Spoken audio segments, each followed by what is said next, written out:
And likewise, the Apostle Paul, we know the Bible tells us, was stoned. In his case, thankfully, he rose from, I don't know if he was actually dead. I think maybe he was, and God simply brought him back to life. And this may be the instance where he had been allowed to go and look into heaven. But in Paul's case, he was revived and continued to live after his being stoned.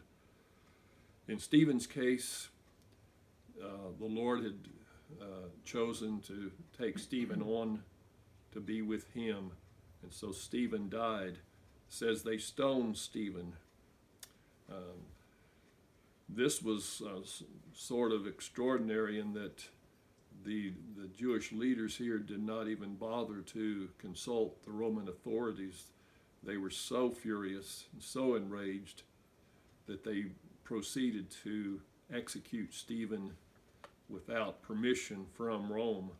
If you remember, in Jesus' case, they had to go through the Roman authorities and the Roman court system to get Jesus executed.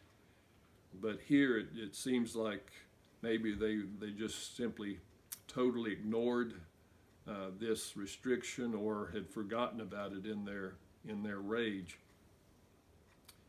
In verses 59 through 60, Stephen, we see here, demonstrated a likeness to Jesus. Notice in verse 59, it says, "And they stoned Stephen, calling upon God and saying, Lord Jesus, receive my spirit." We might be reminded of how Jesus, when he was on the cross, he said in Luke 23:46, "And when Jesus had cried with a loud voice, he said, Father, into thy hands I commend my spirit. And having said thus, he gave up the spirit." This is very similar to what Stephen did. And also, it says that Stephen cried with a loud voice, "Lord, lay not this sin to their charge." This was the words that Stephen spoke on behalf of his tormentors and persecutors. He had a forgiving spirit. What an amazing example that set. And it was just like the Lord Jesus. In Luke 23:34, then Jesus said, "Father, forgive them, for they know not what they do." So we can gain from this some important things.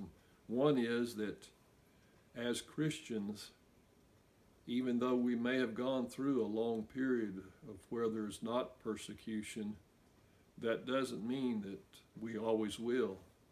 Personally, I hope that we always will. I'm just being honest. I don't like the thought of persecution. And yet we see that it did result in the furtherance of the gospel. Those who were Christians became even more determined to proclaim the gospel perhaps than before. There is a certain refinement that comes when hard times come. We know that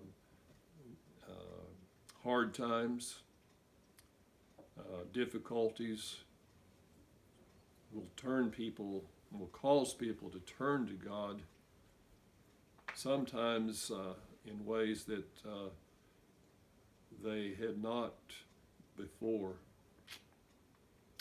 And so in Stephen's case, he was faithful unto death, and he set an example of what a Christian should be. He lived valiantly, he spoke and performed great acts for the Lord, and in his death he was faithful, still preaching that same word. So let this be an example to us. Thank you.